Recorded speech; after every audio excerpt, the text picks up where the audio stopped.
Chairman Crapo, Ranking Member Brown, members of the committee. Thank you for the opportunity to speak with you today. My name is Peter Van Valkenburg, and I'm the Director of Research at Coin Center, an independent nonprofit focused on the public policy issues affecting cryptocurrency and public blockchain networks. What is Bitcoin? Bitcoin is the world's first cryptocurrency, and it works because of the world's first public blockchain network. What does Bitcoin do? It's simple. It lets you send and receive value to and from anyone in the world using nothing more than a computer and an internet connection. Now, why is it revolutionary? Because unlike every other tool for sending money over the internet, it works without the need to trust a middleman. The lack of any corporation in between means that Bitcoin is the world's first public digital payments infrastructure. And by public, I simply mean available to all and not owned by any single entity. Now, we have public infrastructure for information, for websites, for email. It's called the internet.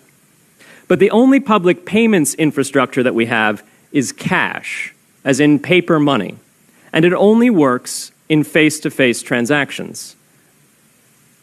Before Bitcoin, if you wanted to pay someone remotely over the phone or the internet, then you could not use public infrastructure. You would rely on a private bank to open their books and add a ledger entry that debits you and credits the person you're paying. And if you both don't use the same bank, well, then there'll be multiple banks and multiple ledger entries in between. With Bitcoin, the ledger is the public blockchain, and anyone can add an entry to that ledger, transferring their Bitcoins to someone else. And anyone, regardless of their nationality, race, religion, gender, sex, or creditworthiness, can for absolutely no cost create a Bitcoin address in order to receive payments digitally. Bitcoin is the world's first globally accessible public money. Is it perfect? No. Neither was email when it was invented in 1972. Bitcoin's not the best money on every margin. It's not yet accepted everywhere. It's not used often to quote prices, and it's not always a stable store of value. But it is working, and the mere fact that it works without trusted intermediaries is amazing. It's a computer science breakthrough, and it will be as significant for freedom, prosperity, and human flourishing as the birth of the internet. And Bitcoin is just the beginning. If we can replace private payments infrastructure, then we can replace other private choke points to human interaction as well. Now, why should we want to build more public infrastructure? Why should we embrace blockchains over corporate intermediaries?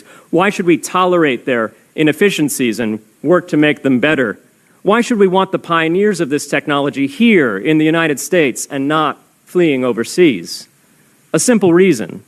Because the corporate intermediaries providing today's critical but privately owned infrastructure are becoming fewer, larger, and more powerful, and their failures are increasingly grave. So roughly half of all Americans, 143 million people, had their Social Security numbers exposed to hackers because of a breach at Equifax. The SWIFT network has relayed hundreds of millions of dollars in fraudulent transactions because of hacked member banks in Bangladesh, Vietnam, Ecuador, and Russia. The FBI suspects now that the largest of these hacks was perpetrated by North Korea. Corrupt, low-level employees at an Indian bank, Punjab National, were able to fraudulently certify SWIFT messages, stealing $1.8 billion. It's the largest electronic bank robbery in history. In fact, it's the largest bank robbery in history.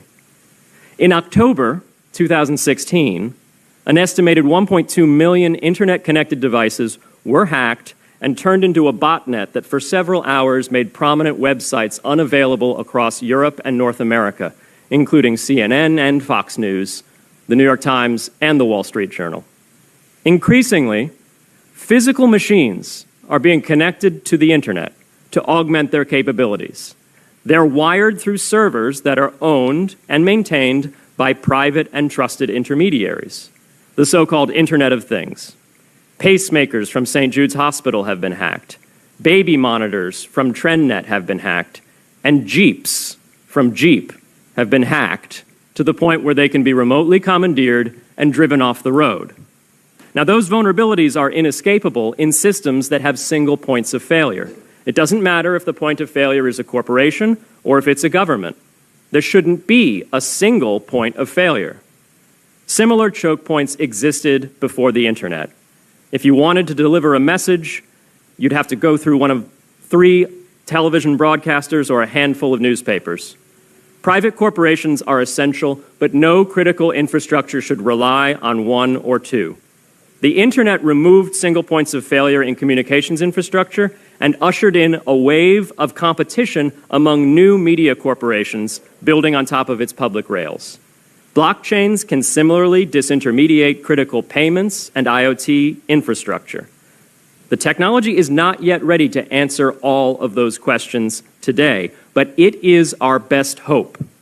And as with the internet in the 1990s, we need a light-touch, pro-innovation policy to ensure that these innovations flourish in America for the benefit and security of all Americans.